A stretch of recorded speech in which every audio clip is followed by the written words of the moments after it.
ओम श्री साईनाथाय नमः। ओम श्री साईनाथाय नमः। ओम श्री साईनाथाय नमः। सभी साईं भक्तों को मेरा नमस्कार। साथियों, कथा प्रारंभ करते हैं। जैसा कि आपको पिछले भाग में सुनाया था, एक पंडित जिसका नाम महादेव है, वो बाबा के पीछे लगा हुआ है कि साईं मुझे भगवान के दर्शन करा दो। बाबा ने पहले तो उसे टाला, लेकिन जब वो बिल्कुल ही जिद पे अड़ गया, सर्दी में बाहर द्वारका माई के बाहर ठंड में बैठा, सर्दी से सिकुड़ा जा रहा, लेकिन जब तक साईं मुझे दर्शन नहीं कराओगे तब तक मैं ऐसे ही भूखा प्यासा बैठा रहूँगा। बाबा ने कहा, रात का समय था, अच्छा सुबह देखेंगे, तो फिलहाल अंदर द्वारका माई में आकर सो जा। द्वारका माई में वो आकर लेट गया। सवेरे उठा, नहा धो के फिर बाबा के पास आके खड़ा हो गया कि साईं में नहा धो के तैयार हो गया, दर्शन कराओ। बाबा ने कहा, सबरी सबरी सबरी सबरी रख, तेरे से पहले अभी कई काम हैं, उन्हें निपटा लूं, फिर देखते हैं। इधर बाबा ने जो गाय जंगल से पकड़ कर लाए थे, कपिला जिसका नाम रखा था, उसको प्यार कर रहे हैं और उसको आदेश दे रहे हैं कि अब तेरा दूसरे घर जाने का वक्त आ गया। उसको घर का पता समझाया और लेकर चल दिए। घर किसके जाना था गाय को, ये अभी आपको पता चलेगा। उससे पहले कान्हू जी के यहाँ पत्नी अरमा पूछने लगी, सरकार ने तनख्वाह क्या तय की? उसने कहा 7 रुपये। उन्होंने कहा 7 रुपये? 7 रुपये में क्या होगा? 10 रुपये तो इस मकान का किराया देना था तात्या को, कैसे गुजारा चलेगा? पत्नी उसकी बोली, क्यों ना मैं कुछ काम देखूं। वो पत्नी पे चढ़ दौड़ा। खैर, जैसे तैसे शांत होकर वो अपने काम नौकरी पे गया। इधर हवा के झोंके से उसका पल्लव हटा और कुलकर्णी के आदमी संता ने उसका चेहरा देख लिया। वो जाके कुलकर्णी को बता रहा कि जिसकी बीवी तो बड़ी सुंदर है, और तरह तरह की बातें मालिक नौकर के बीच में।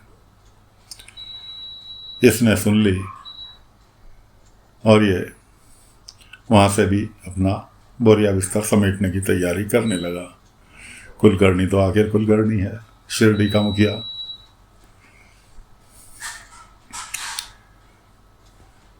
अब इतने में इसके पीछे से बाबा ने गाय भेजी। गाय आके इसके द्वारे खड़ी हो गई।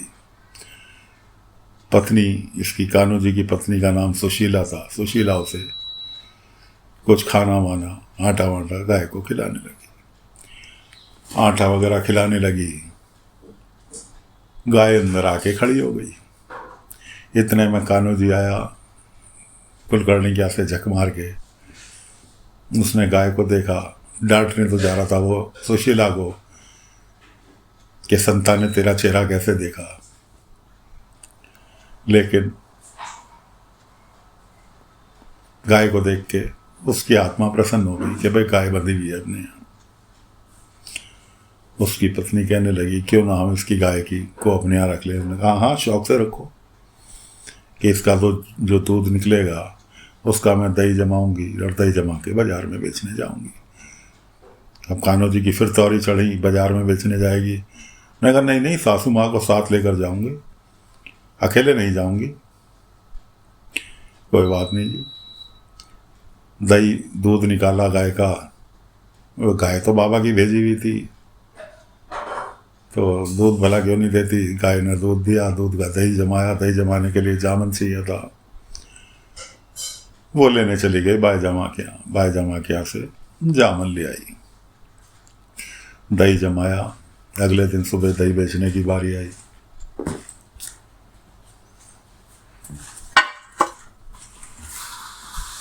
इतने में उसकी सास की तबीयत खराब हो गई। उसके दमे की बीमारी थी कि मेरे बस का तो चलना नहीं है। उसने कहा, कान्हू जी तो चला जाए इसके साथ, दही जमा रखा है, बेच के आएंगे, 4 पैसे आएंगे। क्या ना, मैं भला इसके साथ जाऊंगा, फिर वो हंसी का कारण बनूंगा। उसने कहा क्यों ना, अगर बुरा ना मानो तो दही तो बेचने जाना है, क्यों ना मैं अकेली चली जाऊं। चिंता मत करो, मैं मुँह चेहरा किसी को नहीं दिखाऊंगी, घूंघट करके जाऊंगी। कान्हो जी ने कहा बस मेरी कसम खा और अपना चेहरा किसी को नहीं दिखाएगी। उसने कहा मैं ठीक है, मैं आपकी कसम खाती हूँ, मैं किसी को चेहरा नहीं दिखाऊंगी, लेकिन दही तो बेचने जाना है ना। मैंने कहा ठीक है, चेहरा मत दिखाइयो किसी को भी। कोई बात नहीं जी, वो दही बेचने के लिए चली गई। इधर बाबा ने जब गाय को भेज दिया कान्हो जी के घर, तो उसके बाद महादेव पंडित जो बाबा से भगवान के दर्शन चाहता था, कहने लगे अब तुम्हारी बारी है, आ जाओ। बड़ा खुश महादेव पंडित, बड़ा खुश, बाबा के साथ पीछे पीछे चलने लगा। बाबा एक दरवाजे पर ले गए, दरवाजा बंद था। बाबा ने कहा यहाँ तुम्हें भगवान के दर्शन होंगे, यहाँ भगवान के दर्शन होंगे। कहाँ? दरवाज़ा खोलो। दरवाज़ा धक्का मारा, दरवाज़ा खुला। अंदर एक अपाहिज सा व्यक्ति, जिसको दमे की बीमारी थी, खांस खांस के परेशान था, जिसके घर वाले उसकी बीमारी की वजह से उसे छोड़ के चले गए थे, बेचारा अकेला खटिया पे पड़ा हुआ खांस रहा था। महादेव कहने लगा साईं क्यों मेरे से मजाक कर रहे हो, यहाँ भगवान मिलेंगे। बाबा ने कहा मुझे तो यही रास्ता मालूम है भाई, यहाँ भगवान मिलेंगे। इस व्यक्ति की सेवा कर और तुझे भगवान यहीं मिलेंगे। ठीक है साईं, जैसे तुम कह रहे हो। अब तुम्हारे अलावा किसी पे यकीन भी नहीं, तुम पे यकीन है कि हाँ तुम कह रहे हो तो हो ही जाएंगे भगवान के दर्शन। बाबा ने कहा हाँ तो ठीक है, अभी यहीं रहना है तुझे, यहीं सेवा कर रही है। अब वो अंदर प्रवेश किया, उसने गालियों से स्वागत किया बुड्ढे ने। खैर जैसे तैसे करके महादेव ने उसे राजी किया और उसकी सेवा में लग गया। इधर बाईजामा खाना लेके पहुंची बाबा के पास। उधर बाजार में दही बेचने के लिए, गांव का जो बाजार भरता था, उसमें सुशीला दही के चपटा लेके बैठ गई। दही ले लो दही, घूंघट कर रखा, आवाज़ लगा रही दही ले लो दही। किसी ने उसका दही नहीं खरीदा। इधर बाबा के लिए बाईजामा खाना लेकर गई। बाबा कहने लगे आज तो बाईजामा दही खाने की इच्छा है, जब तक दही नहीं आएगा जब तक खाना नहीं खाऊंगा। बाईजामा कहने लगी साईं दही तो आज घर में भी नहीं है। वो सुशीला दही जमाने के लिए ले गई, जो पड़ा था उसको दे दिया। तात्या तो एक काम कर, साईं के लिए दे। तात्या उठा गया, बाजार से एक कुल्हड़ लेके आया। बाबा ने छक्के देखा, करे नहीं इसमें स्वाद नहीं है। तात्या फिर दूसरे जगह से लेके आया ना, इस तरह से कम 8-10 जगह से तात्या दही लाता रहा और कुल्हड़ इकट्ठे होते रहे, लेकिन बाबा ने हर किसी को नकार दिया। उधर दही बेचने जाने से पहले सुशीला जो थी, अपने कान्हा जी का जो मूर्ति वो रखी हुई थी, उसका भोग लगाना चाह रही थी, लेकिन उसके पति और सास की वजह से बेचारी वहीं कान्हा जी को अपने दुबका के रख आई और मन ही मन सोचती आ रही कि मैंने पहली बार दही जमाया बेचने जा रही हूँ, अपने कान्हा जी को भोग भी नहीं लगा पाई। बाबा ने फिर तात्या को दौड़ा दिया। तात्या कह के चला साईं देखता हूँ, नहीं तो अब शिरडी के बाहर से लाना पड़ेगा। बाबा ने कहा नहीं, दही तो मुझे मेरी पसंद का शिरडी में ही मिलेगा, इतना मुझे यकीन है। तात्या बेचारा फिर उठा, क्योंकि बाबा की बात तात्या नहीं टालता था। बाईजामा कहने लगी तात्या इस दही के पीछे साईं की कोई लीला छुपी हुई है, इसलिए ढूंढ। अब तात्या भटक रहा था, इतने में सुशीला दही का चपटा लेकर अपने घर वापस जा रही थी। तात्या ने रोका, वैनी आप तो कान्हू जी की पत्नी है ना? कि हाँ। कि कैसे दही? अरे दही तो तुम्हारे यहीं से लाई थी जमाने के लिए और बाजार गई थी बेचने, बिका नहीं है। उन्होंने कहा मैं भी दही के लिए भटक रहा हूँ, साईं है जिन्हें दही किसी की आंखा पसंद ही नहीं आ रहा। उन्होंने कहा मैंने बड़े मन से जमाया है और शायद साईं को पसंद आ जाए। कि बाईजा अक्का से भी मैंने बात आ रही थी साईं के बारे में, बहुत सुना था कि साईं भगवान का रूप है, क्या मैं इस वक्त मिल सकती हूँ? तात्या कहने लगा इससे अच्छी कोई बात ही नहीं है, ये दही जो है अपने हाथों से साईं को देना, तो शायद तुम्हारा दही पसंद आ जाए, कि जिस दही की उन्हें तलाश है शायद तुम्हारे पास हो। अब तात्या जो थे सुशीला को लेकर द्वारका माई पहुँच गए। द्वारका माई पहुँचे और बाबा को दही दिया गया खाने के बाद। बाबा ने कहा हाँ ये स्वाद है दही में, ये दही स्वादिष्ट है, मन से बनाया हुआ है।